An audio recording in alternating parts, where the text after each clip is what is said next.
ನಮಸ್ಕಾರ. ಏನ್ರಿ ಸಮಾಚಾರ ಅಂತ ನೀವು ಕೇಳಿದ್ರೆ, ಈ ಮಂತ್ರಿಗಿರಿ ಸಿಕ್ಕಿಲ್ಲ ಅಂತ ಬೇಜಾರಾಗಿರೋರು, ರಿಸೈನ್ ಮಾಡ್ತೀವಿ ಅಂತ ಹೊರಟಿರೋರು ನಂಬರ್ಸ್ ಇದೆಯಲ್ಲ, ಈ ಹನುಮಂತನ ಬಾಲ ಥರ ಉದ್ದ ಬೆಳೀತಾನೆ ಇದೆಯಪ್ಪ. ಎರಡನೇದು, ಈ ತಮಿಳ್ನಾಡಿನಲ್ಲಿ ಪಾಲಿಟಿಕ್ಸ್ ಅನ್ನೋದು ಡರ್ಟಿ ಡಬಲ್ ಮೀನಿಂಗ್ ಜೋಕಾಗಿ ಯಾವಾಗಪ್ಪ ಪರಿವರ್ತನೆ ಆಯಿತು. ಮೂರನೇ ವಿಷಯ ಇಂಪಾರ್ಟೆಂಟು, ಪ್ರಧಾನಮಂತ್ರಿಗಳೇ ಆಗಿದ್ರಪ್ಪ ಹೆಣ್ಮಕ್ಳು, ಮುಖ್ಯಮಂತ್ರಿನೂ ಆಗಿದ್ದಾರೆ. ಬಟ್ ಈಗ ಮಂತ್ರಿಗಿರಿಯನ್ನು ನಿಭಾಯಿಸೋಕ್ಕಾಗಲ್ವಾ? ಹೆಣ್ಣು ಅನ್ನುವಂತಹ ಹೆಸರೇ ಇಲ್ಲದ ಕ್ಯಾಬಿನೆಟ್ನ ನಾವು ಕ್ಯಾಬಿನೆಟ್ ಅಂತ ಕರಿಬೇಕಾ? ಇದ್ರ ಬಗ್ಗೆ ನೀವು ಇವತ್ತು ಚರ್ಚೆ ಮಾಡ್ಬೋದು, ನಮ್ಮ ಜೊತೆ ಫೋನ್ ಮಾಡಿ ಮಾತಾಡ್ಬೋದು, ನಿಮ್ಮ ಅಭಿಪ್ರಾಯ ಹಂಚ್ಕೊಳ್ಬೋದು. ಸೊ ಮೊದಲನೇದಾಗಿ, ಇಲ್ಲಿ ತನಕ ಈ ಕ್ಯಾಬಿನೆಟ್ ವಿಸ್ತರಣೆ ಮಾಡಿ ಸಂಪುಟದಲ್ಲಿ ಖಾಲಿ ಇರೋ ಸ್ಥಾನಗಳನ್ನು ಭರ್ತಿ ಮಾಡಿ ಅಂತ ಕಾಂಗ್ರೆಸ್ನಲ್ಲಿ ಜೋರು ಕೂಗೆದಿತ್ತು. ಅದಕ್ಕೇನು ಮಾಡಿದ್ರು, ಹೊಸ ಟ್ವಿಸ್ಟ್ ಸಿಕ್ತು. ಬಹುಶಃ ಖುದ್ದು ಡಿ ಕೆ ಶಿವಕುಮಾರ್ ಅವರು ಕೂಡ ಇಂಥದ್ದೊಂದು ಸೀನ್ ಕ್ರಿಯೇಟ್ ಆಗುತ್ತೆ ಅನ್ನೋ ಕಲ್ಪನೆ ಇಟ್ಕೊಂಡಿರಲಿಲ್ಲ ಅನ್ಸುತ್ತೆ. ಕ್ಯಾಬಿನೆಟ್ ಏನೋ ಫುಲ್ ಮಾಡಿಬಿಟ್ರು, ಬಟ್ ಸಂಪುಟದಲ್ಲಿ ಸಮಸ್ಯೆಗಳು ಈಗ ಒಂದೊಂದೇ ಎದ್ದೇಳ್ತಾ ಇದ್ದಾವೆ ನೋಡಿ. ಡಿ ಕೆ ಶಿವಕುಮಾರ್ ಅವರ ಮುಖದಲ್ಲಿ ಪೂರ್ಣ ಸಂಪುಟವನ್ನು ಮಾಡಿಬಿಟ್ಟೆ ನಾನು ಅನ್ನೋ ಖುಷಿ ಇದ್ದಂಗಿಲ್ಲ. ಬದಲಿಗೆ ಕಾಂಗ್ರೆಸ್ನಲ್ಲಿ ಎದ್ದಿರುವ ಬಂಡಾಯ ಎಲ್ಲಿ ತನಕ ಹೋಗಿ ಮುಟ್ಟುತ್ತಪ್ಪ ಅನ್ನುವ ಟೆನ್ಷನ್ನು, ಭಯ ಎಲ್ಲವೂ ಕೂಡ ಅವ್ರ ಮುಖದಲ್ಲಿ ಸದ್ಯಕ್ಕೆ ಕಾಣಿಸ್ತಾ ಇದೆ. ಅದಕ್ಕೆ ರೀಸನ್ ಏನು ಗೊತ್ತಾ?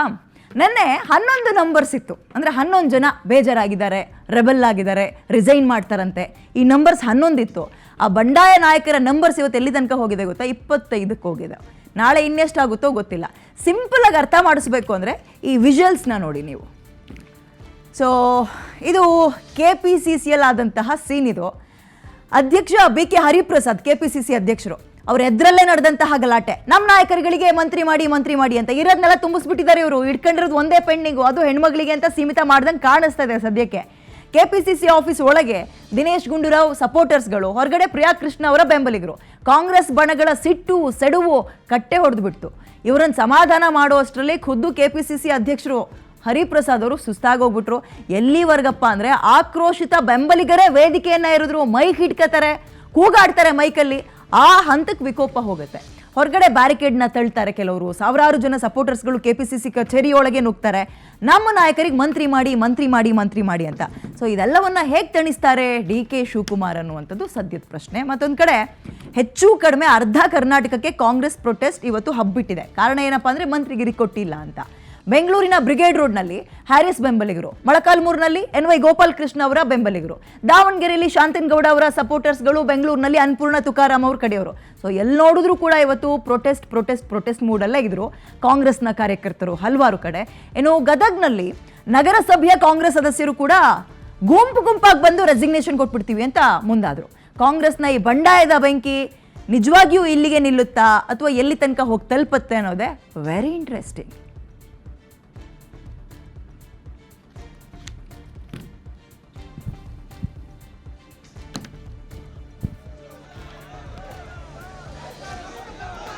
ಇದೇ ರೀತಿ ಸರ್ ತಮ್ಮನ್ನ ಮತ್ತೆ ನಮ್ಮ ಬನ್ನಿ ಹೇಮಂತಿ ಹೊರಗಡೆ ಬನ್ನಿ ಸರ್. ನಿಮಿಷ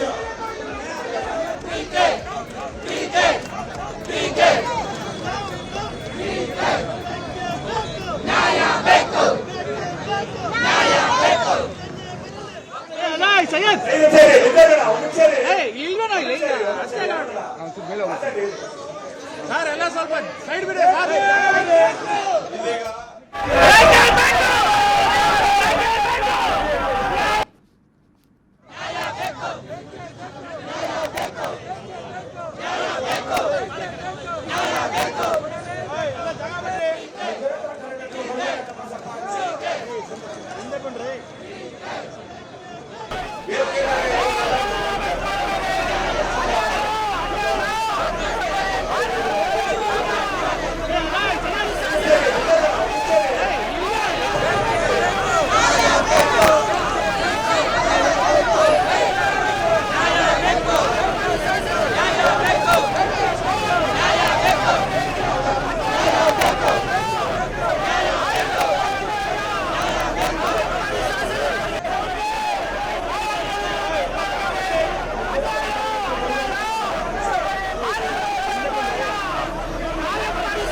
KPCC ಆಫೀಸ್ ಒಳಗೆ ಮತ್ತೆ ಹೊರಗಡೆ ರಾಜ್ಯದ ಹಲವಾರು ಕಡೆ ಎಲ್ಲೆಲ್ಲಿ ಕಾಂಗ್ರೆಸ್ MLAಗಳಿದಾರೋ ಆ್ಯಂಡ್ MLAಗಳು ಮಿನಿಸ್ಟರ್ ಆಗ್ತೀವಿ ಅಂತ ಆಸೆ ಕಟ್ಕೊಂಡಿದ್ರು, ಅವ್ರಿಗೆ ಸಿಗ್ಲಿಲ್ವ ಚಾನ್ಸ್? ಎಲ್ಲ ಕಡೆ ಇದೇ ಹೋರಾಟ, ಇದೇ ಹೈಡ್ರಾಮಾ ಇವತ್ತು. ಅನ್ಯಾಯ ಆಯಿತು ಅಂತ. ಆಮೇಲೆ ಇವ್ರು ಯಾವುದೇ ಬೇರೆ ಪಕ್ಷದವ್ರನ್ನ ಟಾರ್ಗೆಟ್ ಮಾಡಿಕೊಂಡು ಅನ್ಯಾಯ ಆಗಿದೆ ಅಂತಲ್ಲ, ಕಾಂಗ್ರೆಸ್ ಕಾರ್ಯಕರ್ತರು ಕಾಂಗ್ರೆಸ್ನಲ್ಲೇ ಅನ್ಯಾಯ ಆಯಿತು ನಮ್ಮ ನಾಯಕನಿಗೆ ಅಂತ. ಆ್ಯಂಡ್ ಸಹಜ ಬಿಡಿ, ಒಂದು ಕ್ಯಾಬಿನೆಟ್ ಮಾಡಬೇಕಾದ್ರೆ ಎಲ್ಲರೂ ಕೂಡ ಸಮಾಧಾನ ಮಾಡೋಕ್ಕಾಗಲ್ಲ. ಅವಾಗ ಒಂದೆರಡು ದಿನ ಈ ರೀತಿಯ ಈ ಹೈ ಡ್ರಾಮಾ ಅಂತ ಏನು ಕರಿಬೋದು, ಇವೆಲ್ಲವೂ ನಡೀತವೆ. ಬಟ್ ಇನ್ನೊಂದು ಏನಪ್ಪ ಅಂತ ಹೇಳಿದ್ರೆ, ನಿಮಗೆ ನೆನಪಿರ್ಬೋದು, ನೆನ್ನೆಯಿಂದಲೂ ಕೂಡ ಪ್ರಸ್ತಾಪ ಮಾಡ್ತಾ ಇದ್ವಿ. ಎಲ್ಲ ಕಡೆ ನಮ್ಮ ಲೀಡರಿಗೆ ಕೊಟ್ಟಿಲ್ಲ, ಈ ಜಾತಿಯವ್ರಿಗೆ ಕೊಟ್ಟಿಲ್ಲ, ನಮ್ಮ ಅಣ್ಣನಿಗೆ ಕೊಟ್ಟಿಲ್ಲ ಹಿಂಗಂತ ಇದ್ದಾರೆ ಹೊರತು ಹೆಣ್ಣು ಮಗಳಿಗೆ ಕೊಟ್ಟಿಲ್ಲ ಅಂತ ಒಂದು ಕಡೆನೂ ಪ್ರೊಟೆಸ್ಟ್ ಆಗಲಿಲ್ಲ ರೀ, ಒಂದು ಕಡೆನೂ. ಸರಿ, ಇವಾಗ ಈ 25 ಜನ MLAಗಳು ಬಂಡಾಯದ ಬಾವುಟವನ್ನು ಹಾರಿಸ್ತಾ ಇದ್ದಾರೆ. ಆದರೆ ಕಾಂಗ್ರೆಸ್ ಹೈಕಮಾಂಡ್ ಏನಿದೆ, ಮುಖ್ಯಮಂತ್ರಿ DK ಶಿವಕುಮಾರ್ ಅವರು ಸುಮ್ಮನೆ ಇರ್ತಾರಾ, ಹೈಕಮಾಂಡ್ ಸುಮ್ಮನೆ ಇರುತ್ತಾ? ಇದು ಪ್ರಶ್ನೆ. ಬಂಡಾಯವನ್ನು ತಣ್ಣಗೆ ಮಾಡೋಕ್ಕೆ ಒಂದಷ್ಟು ಪ್ಲಾನ್ ಮಾಡ್ತಾ ಇದ್ದಾರಂತೆ, ಅಂದರೆ ಫಾರ್ಮುಲಾವನ್ನು ರೆಡಿ ಮಾಡ್ಕೊತಾ ಇದ್ದಾರಂತೆ. ಹಂಗೆ ನೋಡೋದಾದ್ರೆ DK ಶಿವಕುಮಾರ್ ಇದರಲ್ಲಿ ರೇಸ್ನಲ್ಲಿ ಫಸ್ಟೇ ಇದ್ದಾರೆ. 5 ಫಾರ್ಮುಲಾಗಳನ್ನು ಅಥವಾ ಸ್ಟ್ರಾಟಜಿಗಳನ್ನು ರೆಡಿ ಮಾಡ್ಕೊಂಡಿದ್ದಾರೆ ಅಂತ. ಏನೇನಿರ್ಬೋದು ಅಂತ ಒಂದೊಂದನೇ ನಿಮಗೆ ಅರ್ಥ ಆಗೋ ರೀತಿಯಲ್ಲಿ ಎಕ್ಸ್ಪ್ಲೇನ್ ಮಾಡ್ತೀವಿ ಬನ್ನಿ. ನಂಬರ್ 1, ರಾಜೀನಾಮೆ ಕೊಟ್ರಪ್ಪ, ಅಷ್ಟೂ ಜನ ಬಂದು ಸಾಮೂಹಿಕವಾಗಿ ತಗಳಿ ರಾಜೀನಾಮೆ ಅಂತ ತಲೆ ಕೆಡಿಸ್ಕೊಳ್ಳಲ್ವಂತೆ. 11ಕ್ಕೂ ಹೆಚ್ಚು ಜನ ಶಾಸಕರು ರಾಜೀನಾಮೆ ಕೊಟ್ರೆ ತಲೆ ಕೆಡಿಸ್ಕೊಳ್ಳಲ್ಲ ಅಂತ ಇದ್ದಾರೆ. ಬಿಕಾಸ್ ಇವ್ರ ಹತ್ರ ನಂಬರ್ಸ್ ಇದೆ. ರಾಜೀನಾಮೆ ಕೊಡ್ತಾರಾ? ಯಶವಂತರಾವ್ ಪಾಟೀಲ್ ಅವ್ರನ್ನ ಬಿಟ್ಟು ಇನ್ಯಾರು ಕೂಡ ರಾಜೀನಾಮೆನ ಇಲ್ಲಿ ತನಕ ಕೊಟ್ಟಿಲ್ಲ. ಸೊ DK ಶಿವಕುಮಾರ್ ಈ ಸಂಬಂಧ ಒಂದು ಖಡಕ್ ತೀರ್ಮಾನಕ್ಕೆ ಬಂದಂಗೆ ಕಾಣಿಸ್ತಾ ಇದೆಯಪ್ಪ. ರಾಜೀನಾಮೆ ಕೊಡ್ತೀರಾ? ಕೊಡ್ರಿ, ನಾವು ತಲೆ ಕೆಡಿಸ್ಕೊಳ್ಳಲ್ಲ ಅಂತ ಇದ್ದಾರೆ. ಸೊ ಈ ಮೂಲಕ ಯಾವುದೇ ರೀತಿಯ ಪ್ರೆಷರ್ ತರೋಕೆ ನೋಡಿದ್ರು, ಬ್ಲ್ಯಾಕ್ ಮೇಲ್ ಮಾಡೋಕೆ ಬಂದರು, ಬಗ್ಗೋ ಮಗ ನಾನಲ್ಲ ಅಂತ ಮೆಸೇಜನ್ನು ಪಾಸ್ ಮಾಡ್ತಾ ಇದ್ದಾರೆ DK ಶಿವಕುಮಾರ್ ಅವರು. ಸೊ ಪ್ಲಸ್ ಹೈಕಮಾಂಡ್ ಕೂಡ ಅದೇ ರೀತಿಯಲ್ಲಿ ನೋಡ್ದಂಗೆ ಕಾಣಿಸ್ತಾ ಇದೆ. ನಂಬರ್ 1. ಎರಡನೇದು, ಬಂದ್ರಪ್ಪ 25 ಜನ ರಾಜೀನಾಮೆ ತಗೊಬಂದ್ರು, ಏನು ಮಾಡ್ತಾರೆ ಅವಾಗ? ರಾಜೀನಾಮೆ ಕೊಟ್ಟರೆ ತಕ್ಷಣ ಅಂಗೀಕಾರ ಅಂತೆ. ಯಾರಾದರೂ ರಾಜೀನಾಮೆ ಕೊಟ್ಟರೆ ತಗಂತೀವಿ ಅಂತ. ರಾಜೀನಾಮೆ ಕೊಡ್ತೀನಿ, ಇಲ್ಲಿ ನನಗೆ ಮಂತ್ರಿಗಿರಿ ಕೊಡಲಿಲ್ಲ ಅಂತ ಏನಾದರೂ ಬ್ಲ್ಯಾಕ್ ಮೇಲ್ ಮಾಡೋಕ್ಕೆ ಬಂದರೆ, ನಾಟಕ ಮಾಡೋಕ್ಕೆ ಬಂದರೆ ಅವ್ರಿಗೂ ವಾರ್ನಿಂಗ್ ರವಾನೆ ಮಾಡಿದಾರಂತೆ. ರಾಜೀನಾಮೆ ಕೊಟ್ಟರೆ ತಕ್ಷಣ ಅದನ್ನು ಅಕ್ಸೆಪ್ಟ್ ಮಾಡ್ತೀವಿ, ನಿಮ್ಗೆ ಕೂರಿಸ್ಕೊಂಡು ಹಂಗಲ್ಲ ಕಂಡ್ರಪ್ಪ ಹಿಂಗಲ್ಲ ಕಂಡ್ರಪ್ಪ ಅಂತ ತಲೆ ಸವರೋ ಕೆಲಸ ನಾವು ಮಾಡಲ್ಲ, ತಕ್ಷಣ ಅಕ್ಸೆಪ್ಟ್ ಮಾಡ್ಕೊಳ್ತೀವಿ. ಮತ್ತೆ ಪಶ್ಚಾತ್ತಾಪ ಪಟ್ಟರೆ ಪ್ರಯೋಜನ ಇಲ್ಲ, ವಾಪಸ್ ಸಿಗಲ್ಲ. ಅದು ಒಂದು ಅರ್ಥದಲ್ಲಿ ಉಪಚುನಾವಣೆಗೂ ನಾವು ರೆಡಿ ಅಂತ ಇದ್ದಾರೆ. ಅಂದರೆ ರಾಜೀನಾಮೆ ಕೊಟ್ಟು ಬೇರೆ ಕಡೆ ಹೋಗಿದ್ದಾರೆ, ಹೋಗ್ರಿ, ಬೈ ಎಲೆಕ್ಷನ್ ಮಾಡ್ತೀವ್ರಿ ನಾವು, ಬೈ ಎಲೆಕ್ಷನ್ಗೂ ನಾವು ರೆಡಿ ಇದ್ದೀವಿ ಅನ್ನೋ ಮೆಸೇಜನ್ನು ಪಾಸ್ ಮಾಡ್ತಾ ಇದ್ದಾರೆ. ಸೊ ಇದು ಮಂತ್ರಿಗಿರಿನೂ ಸಿಕ್ಕಿಲ್ಲ, ಈ ಕಡೆ ರೆಬೆಲ್ ಆಗೋಣ ಅಂದರೆ ಅದಕ್ಕೂ ಅವಕಾಶ ಇಲ್ವಲ್ಲ ಅಂತ ಕಸಿಬಿಸಿಗೆ ತಳ್ತಾ ಇದೆ ಕೆಲವರನ್ನ. ಮೂರನೇ ಅಂಶ ಏನಪ್ಪ ಅಂದರೆ, ವ್ಯಕ್ತಿಗಿಂತ ಪಕ್ಷ ಮುಖ್ಯ. ಈ ಸ್ಲೋಗನ್ ಯಾರ್ದಲ್ಲಿ? DK ಶಿವಕುಮಾರ್ ಅವ್ರದ್ದೆ. ಸೊ ಪಕ್ಷ ಇದ್ರೆ ಮಾತ್ರ ಅಧಿಕಾರ. ಮೊದಲಿಂದಲೂ ಕೂಡ DK ಶಿವಕುಮಾರ್ ಮಾತೆತ್ತಿದ್ರೆ ವ್ಯಕ್ತಿ ಮುಖ್ಯ ಅಲ್ಲ, ಸಿದ್ಧಾಂತ ಪಕ್ಷ ಮುಖ್ಯ ಅಂತ ಹೇಳ್ಕೊಂಡು ಬಂದಿದ್ದಾರೆ. ಇದರ ಜೊತೆಗೆ ಪಕ್ಷ ಇದ್ರೆ ಅಧಿಕಾರ, ಪಕ್ಷ ಮೀರಿದ್ರೆ ಏನೂ ಸಿಗಲ್ಲ. ಬೇರೆ ಪಕ್ಷಕ್ಕೆ ಹೋಗ್ತೀರಾ, ಹೋಗೋದಾದ್ರೆ ಹೋಗಿ ಅನ್ನೋ ಮೆಸೇಜನ್ನು ಕೂಡ ಬಂಡಾಯ ಹೇಳ್ತೀವಿ, ರಾಜೀನಾಮೆ ಕೊಡ್ತೀವಿ ಅಂದ್ಕೊಂಡು ಕಾರ್ಯಕರ್ತರನ್ನೆಲ್ಲ ಮುಂದೆ ಬಿಟ್ಟು ಪ್ರೊಟೆಸ್ಟ್ ಮಾಡಿಸ್ತಾ ಇದ್ದಾರಲ್ಲ, ಅವರಿಗೆಲ್ಲ ಮೆಸೇಜನ್ನು ಕೊಟ್ಟಿದ್ದಾರೆ. ಇನ್ನೊಂದೇನಪ್ಪ ಅಂದರೆ ತಾಳ್ಮೆ, ಪೇಷನ್ಸ್ ಇರಲಿ, ಕಾಯಿರಿ, ತಾಳ್ಮೆ ಮುಖ್ಯ, ಅವಕಾಶ ಖಂಡಿತವಾಗ್ಲೂ ಸಿಗುತ್ತೆ ರೀ ಅಂತ ತಾಳ್ಮೆ ಬಗ್ಗೆ DK ಶಿವಕುಮಾರ್ ಅವರು ಅವರದ್ದೇ ನಿಜ ಜೀವನದ ಎಕ್ಸಾಂಪಲನ್ನು ಕೂಡ ಕೊಟ್ಟಿದ್ದಾರೆ. ನೆನ್ನೆ ಮಾತಾಡ್ತಾ ಇದ್ರು, ತಾಳ್ಮೆ ಕಳ್ಕೊಂಡಿದ್ರೆ ಇವತ್ತು ನಾನು ಈ ಸ್ಥಾನದಲ್ಲಿ ಇರ್ತಾ ಇದ್ನಾ, CM ಆಗಿರ್ತಾ ಇದ್ನಾ? ಸೊ ಅವತ್ತು ಕಾದೆ, ತಾಳ್ಮೆಯಿಂದ ಇದ್ದೆ, ಇವತ್ತು CM ಆಗಿದ್ದೀನಿ. ಹಿಂದೆ ಸಿದ್ದರಾಮಯ್ಯ ಸಂಪುಟದಲ್ಲಿ ನನ್ನನ್ನು, ಪರಮೇಶ್ವರ್ ಅವ್ರನ್ನ ಹೊರಗಿಟ್ಬಿಟ್ಟಿದ್ರು. ನಾವೇನು ತಲೆ ಕೆಡಿಸ್ಕೊಂಡ್ವಾ? ರಾಜೀನಾಮೆ ಅಂತ ಹೋಗಿದ್ವಾ? ಯಾವಾಗ ಸಿಗಬೇಕೋ ತಕ್ಕ ಸಮಯಕ್ಕೆ ಸಿಕ್ಕೇ ಸಿಗುತ್ತೆ. ಸೊ ತಾಳ್ಮೆ ಇಂಪಾರ್ಟೆಂಟ್ ಅನ್ನುವಂತಹ ಒಂದು ಸಲಹೆಯನ್ನು ಕೂಡ ಕೊಟ್ಟಿದ್ದಾರೆ. ಆಮೇಲೆ ಇನ್ನೊಂದು, ಸೀನಿಯರ್ಸ್ ಇದ್ದಾರಲ್ಲ, ಅವ್ರಿಗೂ ಕೂಡ ಹಿಂಗೆ ವಾರ್ನಿಂಗ್ ಮಾಡೋಕ್ಕಾಗಲ್ಲ. ರಾಜೀನಾಮೆ ಕೊಡ್ತೀರಾ? ಕೊಟ್ಟರೆ ಕೊಡಿ, ಎಕ್ಸೆಪ್ಟ್ ಮಾಡ್ಕೊಳ್ತೀವಿ ಅಂತ ಹೇಳೋಕ್ಕಾಗಲ್ಲ ಸೀನಿಯರ್ಸ್ಗಳಿಗೆ. ಸೊ ಅವರನ್ನು ತಣಿಸೋದಕ್ಕೆ ಪ್ಲ್ಯಾನ್ ಇದೆಯಂತೆ. ಅದೇನು ಅಂದರೆ, ಖಡಕ್ ಮೆಸೇಜ್ ಪಾಸ್ ಮಾಡಿರೋದು ಈ ಡಿಪ್ಲೊಮ್ಯಾಟಿಕ್ ಆಗಿಯೂ ಸಮಸ್ಯೆ ಸಾಲ್ವ್ ಮಾಡುವಂತಹ ಪ್ರಯತ್ನ. ಅದೇನು, ಅಸಮಾಧಾನಿತ ಕೆಲವು ಶಾಸಕರ ಮನವೊಲಿಸುವಂತಹ ಪ್ರಯತ್ನಗಳು ಈಗ ಆಲ್ರೆಡಿ ಶುರುವಾಗಿದೆ. ಎಕ್ಸಾಂಪಲ್ TB ಜಯಚಂದ್ರ ಅವರು, ಅವರಿಗೆ ಸ್ಪೀಕರ್ ಹುದ್ದೆ ಕೊಟ್ಟು ಖುಷಿಪಡಿಸುವಂತಹ ಪ್ರಯತ್ನ ನಡೀತಾ ಇದೆ. ಅದೇ ರೀತಿ ಹ್ಯಾರಿಸ್ ಅವರು, M ಕೃಷ್ಣಪ್ಪ, ಬೇಳೂರು ಗೋಪಾಲ್ ಕೃಷ್ಣ, ಯಶವಂತರಾಯ್ ಅವರು, ಇವರೆಲ್ಲರನ್ನೂ ಒಲಿಸ್ತಾರಂತೆ, ತಣ್ಣಗಾಗ್ತಾರ. ಪಾಪ ಬೇಳೂರು ಗೋಪಾಲಕೃಷ್ಣ ಅವರು, ಇನ್ನೂ ಉಳಿದಂಥವರೆಲ್ಲ ನಾವು ಸೇರಿದಂತೆ ಮಾಧ್ಯಮಗಳು ಕಾಣ್ತಾ ಇದ್ದಂಗೆ ಅವ್ರು ಹೇಳೋರು, ನಾವು ಕೂಡ ರೇಸ್ನಲ್ಲಿದ್ದೀವಿ, ನಮಗೂ ಮಂತ್ರಿಗಿರಿ ಸಿಗುವ ನಿರೀಕ್ಷೆ ಇದೆ ಅಂತ. ತನ್ವೀರ್ ಸೇಠ್ ಅವರೆಲ್ಲ 4-5 ಬಾರಿ ಗೆದ್ದರೂ ಕೂಡ ಒಂದ್ಸಲನೂ ಮಂತ್ರಿಗಿರಿ ತಗೊಂಡಿಲ್ಲ. ಇನ್ನೇನು ಮುಂದಿನ ಸಲ ಎಲೆಕ್ಷನಿಗೆ ನಿಂತ್ಕೊಳ್ತಾರ ಇಲ್ವೋ ಗೊತ್ತಿಲ್ಲ, ಒಂದ್ಸಲನೂ ಮಂತ್ರಿ ಆಗಲಿಲ್ಲವಲ್ಲ ಅನ್ನುವಂತಹ ನೋವು ಕೊರಗು ತುಂಬ ಜನರಲ್ಲಿದೆ, ಕೋಪ ಕೂಡ ಇದೆ. TB ಜಯಚಂದ್ರ ಅವರಾಗಿರಲಿ, ನೋಡೋಣ ಇವರೆಲ್ಲರನ್ನು ಹೇಗೆ ಸಮಾಧಾನ ಮಾಡ್ತಾರೆ ಕಾಂಗ್ರೆಸ್ನವರು. ಅದರಲ್ಲೂ ಬಂಡೆ ಟ್ರಬಲ್ ಶೂಟರ್ ಅಂತ ಕರೆಸ್ಕೊಳ್ಳುವ ಡಿ ಕೆ ಶಿವಕುಮಾರ್ ಅವರು. ಮುಂದಿನ ಹಾದಿ ಅಷ್ಟೊಂದು ಸುಲಭ ಅಂತೂ ಖಂಡಿತವಾಗ್ಲೂ ಇಲ್ಲ ಸದ್ಯ ಕಾಂಗ್ರೆಸ್ಗೆ, ಅದರಲ್ಲೂ ಡಿ ಕೆ ಶಿವಕುಮಾರ್ ಅವ್ರಿಗೆ. ಓಕೆ, ಇದ್ರ ಬಗ್ಗೆ ಚರ್ಚೆ ಮಾಡೋದಕ್ಕೆ ಮತ್ತು ವಿಶ್ಲೇಷಣೆಯನ್ನು ನೀಡೋದಕ್ಕೆ ನಮ್ಮ ಹಿರಿಯ ಪತ್ರಕರ್ತರು ಹೇಮಂತ್ ಶರ್ಮಾ ಲೈವಿಗೆ ಜಾಯ್ನ್ ಆಗ್ತಾ ಇದ್ದಾರೆ. ಗುಡ್ ಈವ್ನಿಂಗ್ ಸರ್, ನಾನು ವಿದ್ಯಾ ಮಲ್ನಾಡ್ ಮಾತಾಡ್ತಾ ಇದ್ದೀನಿ. ನನ್ನ ಧ್ವನಿ ಕೇಳಿಸ್ತಾ ಇದೆ ಅಂದ್ಕೊಳ್ತೀನಿ. ನಮಸ್ಕಾರ. ನಮಸ್ಕಾರ ವಿದ್ಯಾ ಮೇಡಮ್. ಇಲ್ಲಿ ತನಕ ಕ್ಯಾಬಿನೆಟ್ ಕೇಳಿಸ್ತಾ ಇದೆ, ನಿಮ್ಮ ಧ್ವನಿ ಕೇಳಿಸ್ತಾ ಇದೆ. ಎಸ್ ಸರ್, ಇಲ್ಲಿ ತನಕ ಕ್ಯಾಬಿನೆಟ್ ಹೇಗಿರುತ್ತೆ, ಯಾರೆಲ್ಲ ಇರ್ತಾರೆ ಅಂತ ಚರ್ಚೆ ಮಾಡ್ತಾ ಇದ್ವಿ. ಇನ್ನು ಮುಂದಕ್ಕೆ ಕ್ಯಾಬಿನೆಟ್ ಏನು ರೆಡಿ ಆಗಿದೆ, ಪ್ರಾಬ್ಲಮ್ ಹೆಂಗ್ ಸಾಲ್ವ್ ಮಾಡ್ಕೊಳ್ತಾರೆ, ಬಂಡಾಯ ಹೆಂಗ್ ಶಮನ ಮಾಡ್ತಾರೆ, ಅಸಮಾಧಾನ ಹೇಗೆ ತಣಿಸ್ತಾರೆ ಅಂತ ಚರ್ಚೆ ಮಾಡಬೇಕು. ಹೇಗಿದೆ ಸರ್ ಡಿ ಕೆ ಶಿವಕುಮಾರ್ ಅವರ ಮುಂದಿನ ಚಾಲೆಂಜಸ್ಗಳು ಹೇಮಂತ್ ಸರ್? ನೋಡಿ ವಿದ್ಯಾ ಮೇಡಮ್, ಒಬ್ಬ ನಾಯಕ ಅನ್ನಿಸ್ಕೊಂಡವನು ಯಾವತ್ತೂ ಕೂಡ ನಾನು ವೀಕು, ನಾನು ದುರ್ಬಲ ಅನ್ನುವಂಥ ಇಂಪ್ರೆಷನ್ನ ಕೊಡಬಾರ್ದು. ಅದು ಮೊದಲನೇ ಕ್ವಾಲಿಟಿ. ಓಕೆ, ಆ ಹಿನ್ನೆಲೆಯಲ್ಲಿ ಡಿ ಕೆ ಶಿವಕುಮಾರ್ ಭಾಳ ಒಂದು ಕರೆಕ್ಟ್ ಸ್ಟ್ಯಾಂಡ್ ತಗೊಂಡಿದ್ದಾರೆ.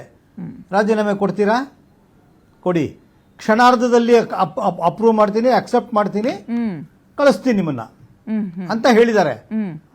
ಹಂಗೆ ಹೇಳಿ ಸ್ವಲ್ಪ ಹೊತ್ತಿಗೆನೆ ಮೂರ್ನಾಲ್ಕು ಜನ MLA ಏನು ರಾಜೀನಾಮೆ ಕೊಡ್ತೀನಿ ಅಂತ ಹೇಳಿದ್ರು, ಈಗ ಕೊಡಲ್ಲ ಅಂತ ಶುರು ಮಾಡಿದ್ದಾರೆ. ರಾಜೀನಾಮೆ ಕೊಡಲ್ಲ, ಅದು ಯಾವಾಗ ಬರುತ್ತೋ ಬರಲಿ, ನೋಡೋಣ, ಪಾರ್ಟಿ ಕಟ್ತೀವಿ, ಮುಖ್ಯಮಂತ್ರಿಗಳ ಕೈ ಬಲಪಡಿಸೋ ದೃಷ್ಟಿಯಿಂದ ನಾವು ರೆಬೆಲ್ ಆಗಲ್ಲ, ನಾ ರಾಜೀನಾಮೆ ಕೊಡಲ್ಲ ಅಂದರೆ the message is very clear. You cannot take me for granted ಅಂತ ಅರ್ಥ. ಒಬ್ಬ ನಾಯಕನ ಲಕ್ಷಣ ಅದು, ನಾಯಕನ ಗುಣ ಅದು. ಹಾಗಾಗಿ ಡಿ ಕೆ ಶಿವಕುಮಾರ್ ಅದನ್ನು ಹೇಳಿದ್ದಾರೆ, ಒಂದು ಮೆಸೇಜ್ ಕೊಟ್ಟಿದ್ದಾರೆ. ಹಂಗಂತೇಳಿ ಹ್ಯಾವಿಂಗ್ ಸೆಡ್ ದ್ಯಾಟ್, ಹಂಗಂತೇಳಿ ಅವರು ತೊಗೊಂಡ್ಬಿಡ್ತಾರಾ, ಯಾರು ಕೊಟ್ಟು ಬಿಡ್ತಾರಾ? ಈಗ ಅವ್ರು ಹೇಳಿದ್ಮೇಲೆ ಯಾರು ಕೊಟ್ಟಿದ್ದಾರಾ? ಯಾರು ಕೊಟ್ಟಿಲ್ಲ. ಅಂದರೆ ಬ್ಲೋ ಹಾಟ್ ಬ್ಲೋ ಕೋಲ್ಡ್ ಅಂತಾರೆ ಇಂಗ್ಲೀಷಲ್ಲಿ ವಿದ್ಯಾ ಅವರೇ. ಏನಂದ್ರೆ ಸ್ಟ್ರಾಂಗ್ ಆಗಿದ್ದೀನಿ ಅಂತ ಒಂದು ಮೆಸೇಜ್ ಕೊಡಬೇಕು, ಹಿಂದ್ಗಡೆಯಿಂದ ಬ್ಯಾಕ್ ಚಾನಲ್ ಡಿಪ್ಲೊಮೆಸಿ ಅಂತಾರೆ. ಬ್ಯಾಕ್ ಚಾನಲ್ ಡಿಪ್ಲೊಮೆಸಿ ಮಾಡಿದಾಗ ಸಮಾಧಾನ ಮಾಡ್ಕೊಳ್ಳಪ್ಪ, when everything fails patience pays ಅನ್ನುವಂಥದ್ದೊಂದಿದೆ ಇಂಗ್ಲೀಷಲ್ಲಿ. ನಾನು ತುಂಬ ವರ್ಷ ಕಾದಿದ್ದೀನಿ, ನಾನು 15 ವರ್ಷ ಹಿಂದೆ ಮುಖ್ಯಮಂತ್ರಿ ಆಗಬೇಕಾಗಿತ್ತು, ಆದರೆ ಇವತ್ತು ಸಿಕ್ಕಿದೆ ನನಗೆ. ನಾನು ತಾಳಿದವನು ಬಾಳಿಯಾನು ಅನ್ನುವಂಥ ಒಂದು ಒಳ್ಳೆ ಮಾತಾಡಿ. ಮುಖ್ಯಮಂತ್ರಿ ಅಂದರೆ ಯಾರು? ಮುಖ್ಯಮಂತ್ರಿ ಇದೆ elder brother of the family. ಹೌದಾ? ಏಜಲ್ಲಿ ಕಮ್ಮಿ ಇರ್ಬೋದು, ಅದರ ಸ್ಥಾನದಲ್ಲಿ ನಾನೊಬ್ಬ ಹಿರಿಯ ಅಣ್ಣ ಇದ್ದಂಗೆ. ಹಾಗಾಗಿ ಒಂದು ಒಳ್ಳೆ ಮಾತು ಆಡಬೇಕು, ಖಡಕ್ಕಾಗಿ ವಾರ್ನಿಂಗು ಕೊಡಬೇಕು. This is the quality of A good leader. ಅದನ್ನು ಡಿ ಕೆ ಶಿವಕುಮಾರ್ ಮಾಡಿದ್ದಾರೆ. ಇದು ಒಂದು ಭಾಗ. ಎರಡನೇ ಭಾಗ, ಯಾವುದೇ ಸರ್ಕಾರದಲ್ಲಿ, ಯಾವುದೇ ಪಕ್ಷದಲ್ಲಿ, ಯಾವುದೇ ಸಮಯದಲ್ಲಿ ಎಲ್ಲರನ್ನೂ ಸಂಪೂರ್ಣವಾಗಿ ಸಂತೃಪ್ತಗೊಳಿಸೋದಕ್ಕೆ ಸಾಧ್ಯ ಇಲ್ಲ. There is no such thing as to the best satisfaction of all. ಹಂಗೆ ಸಾಧ್ಯನೇ ಇಲ್ಲ. ಯಾವುದು ಸಾಧ್ಯ ಅಂದರೆ ಅವರಲ್ಲಿರುವಂಥ ಒಂದು ಅತೃಪ್ತಿಯನ್ನು ಸ್ವಲ್ಪ ಕಮ್ಮಿ ಮಾಡಬಹುದೇ ಹೊರತು, to the least dissatisfaction of all ಅಂತ ಮಾಡ್ಬೋದೇ ಹೊರತು, to the best satisfaction of all ಅಂತ ಮಾಡೋಕ್ಕೆ ಯಾವುದೇ ಪಾರ್ಟಿ ಕೈಲೂ, ಯಾವುದೇ ನಾಯಕನ ಕೈಲೂ, ಯಾವುದೇ ಸಮಯದಲ್ಲೂ ಮಾಡೋಕ್ಕೆ ಸಾಧ್ಯ ಇಲ್ಲ. ಇದು ಎರಡನೇ ಭಾಗ. ಮೂರನೇ ಭಾಗ, ಈ ಕ್ಯಾಬಿನೆಟ್ ಹೆಂಗಿದೆ, ಹೆಂಗೆ ನೋಡ್ತೀರಾ ನೀವು ಅಂತ ಕೇಳಿದಾಗ, ನೋಡಿ, ಜಾತಿ ಸಮೀಕರಣನ ಮೋರ್ ಆರ್ ಲೆಸ್ಸು ಸರಿ ಮಾಡ್ಕೊಂಡಿದ್ದಾರೆ ಅವರು. ಹರಿಜನರು, ಬ್ಯಾಕ್ವರ್ಡ್ ಕ್ಲಾಸು, ದಲಿತರಿಗೆ ಲೆಫ್ಟು ರೈಟು ಎಲ್ಲ ಮಾಡ್ಕೊಂಡಿದ್ದಾರೆ. ಒಂದು ಸಮುದಾಯನ ಬಿಟ್ಟುಬಿಟ್ಟಿದ್ದಾರೆ, ಬ್ರಾಹ್ಮಣ ಸಮುದಾಯನ ಬಿಟ್ಟುಬಿಟ್ಟಿದ್ದಾರೆ. ಹಿಂದಿನ ಯಾವುದೇ ಸರ್ಕಾರದಲ್ಲೂ ಕೂಡ ಒಂದು ಬ್ರಾಹ್ಮಣ ಸಚಿವರು ಇರ್ತಾ ಇದ್ರು, ಈ ಸಲ ಇಲ್ಲ. ಅದು ಯಾವ ಒತ್ತಡದ ಮೇಲೆ ಅದನ್ನು ಬಿಟ್ಟಿದ್ದಾರೆ ಅನ್ನೋದು ಅದ್ರ ತಿಳ್ಕೊಳ್ಬೇಕಾಗತ್ತೆ. ಎರಡನೇದು, ಪ್ರಾಯಶಃ ನನಗೆ ಗೊತ್ತಿರೋ ಪ್ರಕಾರ 6 ಜಿಲ್ಲೆಯಿಂದ ರೆಪ್ರೆಸೆಂಟೇಷನ್ ಇಲ್ಲ. ಯಾಕಿಲ್ಲ ಅಂದರೆ, ನೋಡಿ, ಬೆಂಗಳೂರಿನಲ್ಲಿ 6 ಜನ ಮಂತ್ರಿಗಳು ಮಾಡಿದ್ದಾರೆ. ಯಾಕೆ ಮಾಡಿದ್ರು 6 ಜನನ? 3-4 ಮಾಡ್ಬೋದಿತ್ತಲ್ಲ ಅಂತ ಕೇಳ್ಬೋದು. ಬೆಂಗಳೂರಿನಲ್ಲಿ 5 ಕಾರ್ಪೊರೇಷನ್ಸ್ ಇದೆ. 5 ಕಾರ್ಪೊರೇಷನ್ಗೂ ಎಲೆಕ್ಷನ್ ಆಗಬೇಕು, ನವೆಂಬರ್-ಡಿಸೆಂಬರಲ್ಲಿ ಗೆಲ್ಲಬೇಕು. ಹಾಗಾಗಿ ಹೆಚ್ಚು ಜನಗಳನ್ನ ಬೆಂಗಳೂರಿನ ತಗೊಂಡಿದ್ದಾರೆ. ಸೊ ಬೇರೆ ಬೇರೆ ಫ್ಯಾಕ್ಷನ್ಸ್ ಆಫ್ ಕಾಂಗ್ರೆಸ್ ಪಾರ್ಟಿನ ಅವ್ರನ್ನೆಲ್ಲರೂ ಪ್ಲೀಸ್ ಮಾಡಬೇಕು, ತಗೊಂಡಿದ್ದಾರೆ. ಹಾಗಾಗಿ ಒಂದು 5-6 ಜಿಲ್ಲೆಯಲ್ಲಿ ರೆಪ್ರೆಸೆಂಟೇಷನ್ ಇಲ್ಲ. ಹಾಗಾಗಿ ಇದನ್ನು ಮುಂಬರುವ ದಿನಗಳಲ್ಲಿ ಡಿ ಕೆ ಶಿವಕುಮಾರ್ ಅವರಿಗೆ ಇದೊಂದು ನಿಜವಾಗ್ಲೂ ತಾವು ಹೇಳ್ದಂಗೆ ಬಾರಿ ಅಪ್ರೋಪ್ರಿಯೇಟ್ ಪದ ಉಪಯೋಗಿಸಿದ್ದೀರಾ. It is a challenge only. ಯಾಕೆಂತಂದ್ರೆ ಅಪೋಸಿಷನ್ ಅವರು ಸುಮ್ಮನೆ ಕೂತ್ಕೊಂತಾರಾ? ಕರೆಕ್ಟ್. ಅಪೋಸಿಷನ್ ಅವರು ಸುಮ್ಮನೆ ಕೂತ್ಕೊಳ್ಳೋದಿಲ್ಲ, ಅವರು ಅಟ್ಯಾಕ್ ಮಾಡ್ತಾರೆ. ಅವರು ಆದ್ರೆ ಅದನ್ನ ಹೆಂಗೆ ನಿಭಾಯಿಸ್ತಾರೆ ಅನ್ನೋದು ಪ್ರಶ್ನೆ. ಅವ್ರದೊಂದು ಸ್ಟೇಟ್ಮೆಂಟ್ ಯಾವಾಗ್ಲೂ ಕಾಮನ್ ಆಗಿರುತ್ತೆ, ವ್ಯಕ್ತಿ ಇಂಪಾರ್ಟೆಂಟ್ ಇಲ್ಲ ಪಕ್ಷ ಇಂಪಾರ್ಟೆಂಟ್ ಅಂತ. ಅಂಡ್ ಪಕ್ಷಕ್ಕೆ ಇಲ್ಲಿ ತನಕ ಜೀವನವನ್ನ ಸೇವೆಯನ್ನ ಮುಡಿಪಾಗಿಟ್ಟಿರ್ತಾರಲ್ಲ ಅವ್ರನ್ನು ಕನ್ಸಿಡರ್ ಮಾಡ್ಬೇಕಲ್ವಾ? ಇಲ್ಲಿ ಎಷ್ಟೋ ಜನ ಅಸಮಾಧಾನಿತರಲ್ಲಿ 5 ಸಲ ಗೆದ್ದಿರೋರು ಇದ್ದಾರೆ ಸರ್, ಒಂದ್ಸಲನೂ ಮಂತ್ರಿ ಆಗಿಲ್ಲ. ಅವ್ರು ಇನ್ನೂ ಇವ್ರು ಹೇಳ್ದಂಗೆ ತಾಳ್ಮೆ ತಾಳ್ಮೆ ತಾಳ್ಮೆ ಅಂದ್ರೆ ರಾಜಕೀಯದ ಸಂಧ್ಯಾ ಜೀವನದಲ್ಲಿದ್ದಾರೆ. ತಾಳ್ಮೆ ಕಟ್ಕೊಂಡು ಏನ್ ಮಾಡ್ತಾರೆ? ಸೊ ನಿಭಾಯಿಸುವಲ್ಲಿ ಎಡವುದ್ರ ಕೆಲವೊಂದು ವಿಚಾರದಲ್ಲಿ. Do you think sir? ಅಲ್ಲ, ನಾನು ಹೇಳ್ತೀನಲ್ಲ, ಎಲ್ಲಾ ಕಾಲಕ್ಕೂ ಎಲ್ಲರನ್ನೂ ಸಂತೃಪ್ತಿ ಕೊಡಿಸಕ್ಕೆ ಆಗೋದಿಲ್ಲ. ಯಾವುದೋ ಒಂದು ಕಂಪಲ್ಷನ್ ಅಲ್ಲಿ ನಾನು ಈ ಕೆಲಸ ಮಾಡಿರ್ತೀನಿ, ಆಯ್ತಾ? ಯಾವುದೋ ಒಂದು ನನ್ಗೆ ಯಾವುದೋ ಒಂದು ಒತ್ತಡ ಇದೆಯಪ್ಪ, ನಾನು ಬೆಂಗಳೂರು ನಗರ ಬಿಟ್ಬಿಡ್ಲ? ಹಂಗಂದ್ರೆ ಯಾರೋ 2-3 ಜನ ಮಾಡಿಬಿಟ್ಟು ಬೆಂಗಳೂರು ನಗರ ಬಿಟ್ಟು ಬಿಡ್ಲಾ? ನಾನು ನಾಳೆ ಸೋತು ಬಿಡ್ಲಾ ಎಲೆಕ್ಷನ್ ಅಲ್ಲಿ? ಅಲ್ಟಿಮೇಟ್ಲಿ ಲೀಡರ್ಶಿಪ್ ಅನ್ನೋದು ಯಾವಾಗ ಪ್ರೂವ್ ಆಗುತ್ತೆ? ನಾನು ವಿಕ್ಟ್ರಿ ತಂದ್ಕೊಟ್ಟಾಗ ಮಾತ್ರ. ನನ್ನ ಪಕ್ಷಕ್ಕೆ ನಾನು ವಿಕ್ಟ್ರಿ ನೋಡಿ, ಕಾಂಗ್ರೆಸ್ ಪಾರ್ಟಿಗೆ 2023 ಇಸ್ವಿ ಚುನಾವಣೆಯಲ್ಲಿ 136 ಸೀಟ್ ಬಂತು. ಇವರು KPCC ಪ್ರೆಸಿಡೆಂಟ್ ಆಗಿದ್ರು. ಯಾರು? DK ಶಿವಕುಮಾರ್. ಏನ್ ಹೇಳಿದ್ರು ಆಮೇಲೆ? I have delivered, I deserve. I have delivered, I deserve. I deserve to be chief minister ಅಂತ ಹೇಳಿದ್ರು. ಅದು ಯಾವ್ದಾವ್ದೋ ಕಾರಣಕ್ಕೋಸ್ಕರ ಅದು ಸಿದ್ದರಾಮಯ್ಯ ಅಂತ ಆಯ್ತು, ಆಮೇಲೆ ಈಗ ಅದು DK ಶಿವಕುಮಾರ್ ಬಂದಿದೆ. ಹಾಗೆ ನಾಳೆ GBA greater Bangalore authority elections ಆದಾಗ ಗೆಲ್ಬೇಕಲ್ಲ, ನಾನು ಪ್ರೂವ್ ಮಾಡಬೇಕಲ್ಲ, ನನ್ನ ಲೀಡರ್ಶಿಪ್ ನಾನು ಪ್ರೂವ್ ಮಾಡಬೇಕಲ್ಲ. ಅದಕ್ಕೇನ್ ಬೇಕೋ ಸ್ಟ್ರಾಟಜಿ ನಾನು ಮಾಡ್ಕೊಂಡಿದ್ದೀನಿ. ಅದೇ ಜಮೀರ್ ಅಹಮದ್ನ ತಗೊಂಡ್ರು, ಮುಸಲ್ಮಾನರು ವೋಟ್ ಬೇಕು. ಹಾಗಾಗಿ ಒಕ್ಕಲಿಗರನ್ನ ತಗೊಂಡ್ರು, ಒಕ್ಕಲಿಗರು ವೋಟ್ ಬೇಕು. ನಾಳೆ ಎಲೆಕ್ಷನ್ ಗೆಲ್ಬೇಕಲ್ಲ. ಆಮೇಲೆ ಸರ್, ಸೊ ಎಲೆಕ್ಷನ್ ಗೆದ್ದ ಮೇಲೆ ಮತ್ತೇನಾದ್ರೂ ನಿಮ್ಮ ಅನುಭವದಲ್ಲಿ ಹೇಳೋದಾದ್ರೆ, ಕ್ಯಾಬಿನೆಟ್ ಮಾಡಬೇಕಾದ್ರೆ ಈ ರೀತಿಯ ಮುನಿಸು, ಅಸಮಾಧಾನ, ಗೋಳು, ರಿಸೈನ್ ಮಾಡ್ತೀನಿ ಅನ್ನೋ ಹೈಡ್ರಾಮಗಳೇನು ಹೊಸದಲ್ಲ. ಅಂಡ್ ಯಾವ ಪಕ್ಷಕ್ಕೂ ಇದೇನು ಒಂದು ಪಕ್ಷಕ್ಕೆ ಸೀಮಿತ ಅಲ್ಲ, ಎಲ್ಲ ಪಕ್ಷದಲ್ಲೂ ಇದೆ ಹಣೆ ಬರ. ಸೇಮ್ ಹಂಗೆ ಕಾಣಿಸ್ತಾ ಇದೆಯಾ? ಎಲ್ಲಾ ಗವರ್ಮೆಂಟ್ ಅಲ್ಲೂ ಎಲ್ಲಾ ಪಾರ್ಟಿಲೂ ಆಗಿದೆ ಇದು, ಅಥವಾ ಸ್ವಲ್ಪ ಎಕ್ಸ್ಟ್ರೀಮ್ ಹಂತಕ್ಕೆ ಹೋದಂಗೆ ಕಾಣಿಸ್ತಾ ಇದೆಯಾ? ಅಥವಾ DK ಶಿವಕುಮಾರ್ ಹತ್ರ ತಮ್ಮ ಆಟ ನಡೆಯಲ್ಲ ಅನ್ನೋದು ಎಷ್ಟೋ ಜನಕ್ಕೆ ಗೊತ್ತಿದ್ದು ಮಂತ್ರಿಗಿರಿ ಸಿಕ್ಕಿಲ್ಲ ಅಂದ್ರೂ ಬಾಯಿ ಮುಚ್ಕೊಂಡಿರೋರ ಸಂಖ್ಯೆ ಕಾಂಗ್ರೆಸ್ನಲ್ಲಿ ಕಾಣಿಸ್ತಾ ಇದೆಯಾ? ನೋಡಿ ವಿದ್ಯಾ ಅವರೇ, ಸ್ಟ್ರಾಟಜಿ ಏನ್ ಗೊತ್ತಾ? ಈ ಕಡೆ DK ಶಿವಕುಮಾರ್ ಸ್ಟ್ರಾಟಜಿ ಮಾಡ್ತಾ ಇದಾರೆ, if you resign I will accept it ಅಂತ ಹೇಳಿದ್ದಾರೆ. ಹಾಗಾಗಿ ರಾಜೀನಾಮೆ ಕೊಟ್ರೆ ಅಕ್ಸೆಪ್ಟ್ ಮಾಡ್ಕೊಂಡ್ಬಿಡ್ತಾರೆ ಅಂತ ಭಯ ಇರೋದ್ರಿಂದ ಯಾರು ರಾಜೀನಾಮೆ ಕೊಡಕ್ ಬಂದಿಲ್ಲ. Number 1 strategy, it is A matter of strategy. ಅದು ನಾಯಕತ್ವದ ಗುಣ ಅಂತ ಆಗ್ಲೇ ನಿಮ್ಗೆ ಹೇಳಿದೆ, ನಾಯಕತ್ವದ ಲಕ್ಷಣ ಅಂತ ಹೇಳಿದೆ. I am not weak, I am strong ಅಂತ ತೋರಿಸ್ಕೋಬೇಕಲ್ಲ. ಐ ಆಮ್ ಅಸರ್ಟಿವ್ ಅಂತ ತೋರಿಸ್ಕೋಬೇಕಲ್ಲ. ಹಾಗಾಗಿ ಈ ಸ್ಟೇಟ್ಮೆಂಟ್ ಮಾಡಿದ್ದಾರೆ. ಹಿ ಸೀರಿಯಸ್ ಅಬೌಟ್ ಇಟ್. ಯಾರಾದ್ರೂ ಕೊಟ್ರೆ ಇಸ್ಕೊಂಡ್ಬಿಡ್ತಾರೆ, ಯಾರಾದ್ರೂ ರಾಜೀನಾಮೆ ಕೊಟ್ರೆ ಚಕ್ಕಂತ ಅಕ್ಸೆಪ್ಟ್ ಮಾಡ್ಬಿಡ್ತಾರೆ, ಮುಗಿಸ್ಬಿಡ್ತಾರೆ. ಇದು ಒಂದು ಭಾಗ. ಎರಡನೇ ಭಾಗ ಏನಂತಂದ್ರೆ, ನಾನು ಆಗ್ಲೇ ನಿಮ್ಗೆ ಹೇಳಿದಂಗೆ ಚುನಾವಣೆ ಗೆಲ್ಬೇಕು ನಾನು, ಮತ್ತೆ ಅವಕಾಶ ಇದೆ. ನೋಡಿ, ಒಂದು ಸರ್ಕಾರ ಅಂತಂದ್ರೆ it is A reservoir of powers. ಇವತ್ತು ನಾನು ಮಂತ್ರಿ ಆಗಬೇಕು, ಮಂತ್ರಿ ಆಗಲಿಲ್ಲಪ್ಪ, ನಂಗೆ ಚೇರ್ಮನ್ ಕೊಡಿ, ಡೈರೆಕ್ಟರ್ ಮಾಡಿ, ಯಾವುದೋ ಒಂದು ನಿಗಮ ಮಂಡಳಿಗೆ ನನ್ನನ್ನು ಚೇರ್ಮನ್ ಮಾಡಿ, ಆಯ್ತಪ್ಪ, I deserve to be a minister. ಆದರೆ ನನಗೆ ಯಾವುದೋ ಕಾರಣಕ್ಕೋಸ್ಕರ ಮಂತ್ರಿ ಮಾಡಲಿ. ಎಷ್ಟು ಜನ ಮಂತ್ರಿ ಆಗ್ಬೋದು? 33 ಜನ ಆಗ್ಬೋದು. ಎಷ್ಟು ಜನ ಮುಖ್ಯಮಂತ್ರಿ ಆಗ್ಬೋದು? ಒಬ್ಬರೇ ಆಗೋಗ್ತು. 2 ಡೆಪ್ಟಿ ಚೀಫ್ ಮಿನಿಸ್ಟರ್ ಆಗ್ಬೋದು, 3 ಜನ ಡೆಪ್ಟಿ ಚೀಫ್ ಮಿನಿಸ್ಟರ್ ಆಗ್ಬೋದು. ಹೌದಾ? ಇನ್ ಮಿಕ್ದವರೆಲ್ಲ ಪೂರ್ತಿ ಮಿನಿಸ್ಟರ್ ಆಗಬೇಕು. ಆಗೋದು 33 ಜನ ಮಿನಿಸ್ಟರ್ ಅಷ್ಟೇ. ಸೊ ಎಲ್ಲರೂ ಮಾಡೋಕ್ಕಾಗಲ್ಲ. ಹಾಗಾಗಿ ಏನ್ ಮಾಡ್ತಾರೆ, 58, 59 ನಿಗಮ ಮಂಡಳಿಗಳಿವೆ, ಅದಕ್ಕೆ ಚೇರ್ಮನ್ ಮಾಡ್ತಾರೆ. ಅದರಲ್ಲಿ 50% ಶಾಸಕರಿಗೆ ಅಂತ ಇಡ್ತಾರೆ, ಇನ್ನು 50% ವರ್ಕರ್ಸ್ಗೆ ಅಂತ ಇಡ್ತಾರೆ. ವರ್ಕರ್ಸ್ನ ನಾವು ತಗೊಳ್ಬೇಕಲ್ಲ ಕಾನ್ಫಿಡೆನ್ಸ್ಗೆ, ನಾಳೆ ಕೆಲಸ ಮಾಡಬೇಕಲ್ಲ ಪಾರ್ಟಿಗೆ ಅವರು. See what is the incentive for working for the party? I am working for the party for the past 25 years ಅಂತ ಯಾರೋ ಒಬ್ಬ ಕಾಂಗ್ರೆಸ್ ಪಾರ್ಟಿ ವರ್ಕರ್ ಹೇಳಿದ ನಾನು ಟಿವಿಲಿ ನೋಡಿದೆ.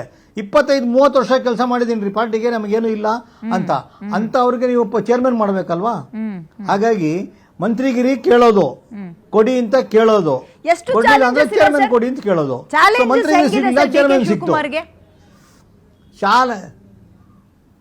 Challenges are multi dimensional challenges. ಯಾಕೆ ಅಂತ ಹೇಳ್ತೀನಿ.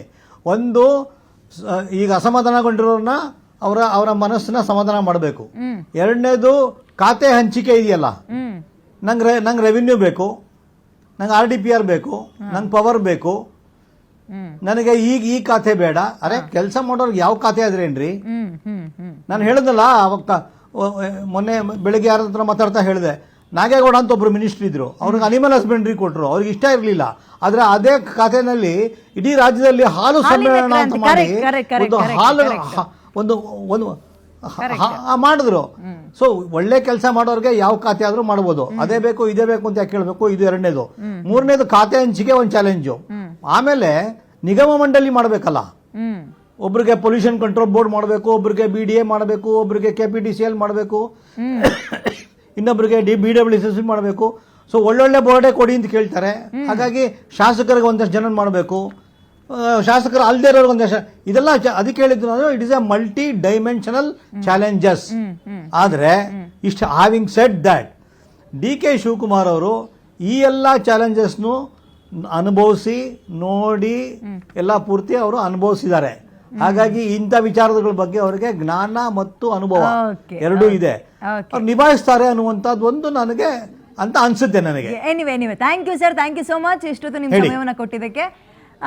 ಇದ್ರ ಜೊತೆಗೆ ಇನ್ನೊಂದು ವೆರಿ ಕ್ವಿಕ್ ಆಗಿ ನಿಮಗೆ ಯಾರಿಗೆಲ್ಲ ಅಸಮಾಧಾನ ಇದೆ, ಬಂಡಾಯ ಹೇಳ್ತೀವಿ ಅನ್ನುವ ಒಂದು ರೆಡ್ ಫ್ಲಾಗ್ ಅನ್ನ ತೋರಿಸ್ತಾ ಇದ್ದಾರೆ, ಅವ್ರದ್ದೊಂದು ಲಿಸ್ಟ್ ಅನ್ನ ಕೊಟ್ಬಿಡ್ತೀವಿ ನಿಮಗೆ. ವೆರಿ ಕ್ವಿಕ್ ಆಗಿ ನೋಡೋಣ. HK ಪಾಟೀಲ್ ಬಹಳ ಹಿರಿಯ ನಾಯಕರು, ಗದಗ ವಿಧಾನಸಭಾ ಕ್ಷೇತ್ರದವರು, ಸಚಿವರಾಗಿದ್ದಾರೆ. ಬಟ್ ಈ ಸಲ ಸಚಿವನಾಗಿ ಅಥವಾ ಮಂತ್ರಿಗಿರಿಯನ್ನು ತಗೊಳಕ್ ಬಿಟ್ಟಿಲ್ಲ ಅಂತ ಅಸಮಾಧಾನ ಇದೆ. ಯಶವಂತರಾಯಗೌಡ ಪಾಟೀಲ್ ಇಂಡಿ ವಿಧಾನಸಭಾ ಕ್ಷೇತ್ರ ವಿಜಯಪುರ ಜಿಲ್ಲೆಯ MLA ಅವರು. ಬೇಳೂರು ಗೋಪಾಲಕೃಷ್ಣ ಶಿವಮೊಗ್ಗದ ಸಾಗರ ವಿಧಾನಸಭಾ ಕ್ಷೇತ್ರಕ್ಕೆ ಸೇರ್ತಾರೆ. ಜೊತೆಗೆ TB ಜಯಚಂದ್ರ ಸಿರಾ ವಿಧಾನಸಭಾ ಕ್ಷೇತ್ರ ತುಮಕೂರು ಜಿಲ್ಲೆ, ಆಲ್ರೆಡಿ ಅವರು ಸಚಿವರಾಗಿದ್ದಂಥವರು. BK ಸಂಗಮೇಶ್ ಭದ್ರಾವತಿ ವಿಧಾನಸಭಾ ಕ್ಷೇತ್ರದ MLA. ಜೊತೆಗೆ CS ನಾಡಗೌಡ ಮುದ್ದೇಬಿಹಾಳ ಕ್ಷೇತ್ರ ಜಯಪುರ ಜಿಲ್ಲೆ. ತನ್ವೀರ್ ಸೇಠ್ ನರಸಿಂಹರಾಜು ಕ್ಷೇತ್ರ ಮೈಸೂರು. M ಕೃಷ್ಣಪ್ಪ ವಿಜಯನಗರ ಕ್ಷೇತ್ರದವರು, ಆಲ್ರೆಡಿ ಇವರು ಮಿನಿಸ್ಟರ್ ಆಗಿದ್ರು. ಪ್ರಿಯಾ ಕೃಷ್ಣ ಗೋವಿಂದರಾಜನಗರ ವಿಧಾನಸಭಾ ಕ್ಷೇತ್ರಕ್ಕೆ ಬರುತ್ತೆ. ಕಾಯ್ತಾ ಇದ್ರು, ನನಗೆ ಸಿಗುತ್ತೆ ಅನ್ನುವ ನಿರೀಕ್ಷೆಯಲ್ಲಿ ಇದ್ರು, ಸಿಕ್ಕಿಲ್ಲ. ಬಸವರಾಜ್ ಶಿವಣ್ಣ ಬ್ಯಾಡಗಿ ವಿಧಾನಸಭಾ ಕ್ಷೇತ್ರ ಹಾವೇರಿ ಜಿಲ್ಲೆ. ಪ್ರಸಾದ್ ಅಬ್ಬಯ್ಯ ಹುಬ್ಳಿ ಧಾರವಾಡದ ಪೂರ್ವ ವಿಧಾನಸಭಾ ಕ್ಷೇತ್ರದ MLA. ಲಕ್ಷ್ಮೀ ಹೆಬ್ಬಾಳ್ಕರ್ ಬೆಳಗಾವಿ ಗ್ರಾಮೀಣ ಕ್ಷೇತ್ರದ ಮಾಜಿ ಸಚಿವೆ. ರಾಘವೇಂದ್ರ ಹಿಟ್ನಾಳ್ ಕೊಪ್ಪಳ ವಿಧಾನಸಭಾ ಕ್ಷೇತ್ರದ MLA. ಹಂಪನಗೌಡ ಬಾದರ್ಲಿ ಸಿಂಧನೂರು ವಿಧಾನಸಭಾ ಕ್ಷೇತ್ರದ MLA. MC ಸುಧಾಕರ್ ಕಳೆದ ಬಾರಿ ಮಿನಿಸ್ಟರ್ ಆಗಿದ್ರು ಸಿದ್ದರಾಮಯ್ಯ ಅವರ ಕ್ಯಾಬಿನೆಟ್ನಲ್ಲಿ, ಬಟ್ ಈ ಸಲ ಸಿಕ್ಕಿಲ್ಲ ಅವರಿಗೆ. ಚಿಂತಾಮಣಿ ವಿಧಾನಸಭಾ ಕ್ಷೇತ್ರದ MLA. ಜೊತೆಗೆ ಗುಬ್ಬಿ ಶ್ರೀನಿವಾಸ್ ಗುಬ್ಬಿ ವಿಧಾನಸಭಾ ಕ್ಷೇತ್ರದ MLA ತುಮಕೂರು ಜಿಲ್ಲೆಯವರು, ಮಾಜಿ ಸಚಿವರಾಗಿದ್ರು, ಬಟ್ ಈ ಸಲ ಸಿಕ್ಕಿಲ್ಲ. ಸೊ ಹಿಂಗೆ ಪಟ್ಟಿ ಹನುಮಂತನ ಬಾಲ ಥರ ಉದ್ದಕ್ಕೆ ಬೆಳೀತಲೇ ಇದೆ. ಇದನ್ನು ಹೇಗೆ ತಣಿಸ್ತಾರೆ, ಇವರನ್ನೆಲ್ಲ ಹೇಗೆ ಸಮಾಧಾನ ಮಾಡಿ ನಡೀರಪ್ಪ ಪಕ್ಷ ಕಟ್ಟಿ ಎಲೆಕ್ಷನ್ ಬರ್ತಾ ಇದೆ, ಸಮಾಧಾನ ಮಾಡ್ತೀವಿ ಅನುದಾನದಲ್ಲೋ ಅಥವಾ ನಿಗಮ ಮಂಡಳಿಗಳ ಸ್ಥಾನವನ್ನು ಕೊಟ್ಟು ಅನ್ನೋದನ್ನು ಕಾದು ನೋಡೋಣ ಮುಂದಿನ ದಿನಗಳಲ್ಲಿ. ಓಕೆ, ನಾವೀಗ ಮುಂದಿನ ಸುದ್ದಿಯನ್ನು ನೋಡ್ತಾ ಹೋಗೋಣ. ತಮಿಳ್ನಾಡಿನ ವಿಚಾರ. ಓಕೆ, ತಮಿಳ್ನಾಡಿನ ಬಗ್ಗೆ ಮಾತಾಡೋಕ್ಕಿಂತ ಮುಂಚೆ ನಮ್ಮ ರಾಜ್ಯದಲ್ಲಿ ಸದ್ಯಕ್ಕೆ ಕ್ಯಾಬಿನೆಟ್ ಯಾವಾಗ ಗಜಪ್ರಸವ ಅಂತಾರಲ್ಲ, ತುಂಬ ಕಷ್ಟ, ತುಂಬ ಸಮಯ ತಗೊಳ್ಳೋದು, ಈ ರೀತಿಯಾಗಿ ಆಗ್ಬಿಡ್ತು. 60 ದಿನ ಲಿಟ್ರಲಿ ತಗೊಂಡಿದ್ದು ಸಚಿವ ಸಂಪುಟವನ್ನು ವಿಸ್ತರಣೆ ಮಾಡೋಕ್ಕೆ. ಅದರಲ್ಲೂ ಕೂಡ ಕೊನೆ ಕ್ಷಣದಲ್ಲಿ ಎಡವಟ್ಟಿನ ಮೇಲೆ ಎಡವಟ್ಟು, ಒಬ್ಬರು ಹೆಸರು ತೆಗೆಯದಂತೆ ಇನ್ನೊಬ್ಬರು ಹೆಸರನ್ನು ಹಾಕದಂತೆ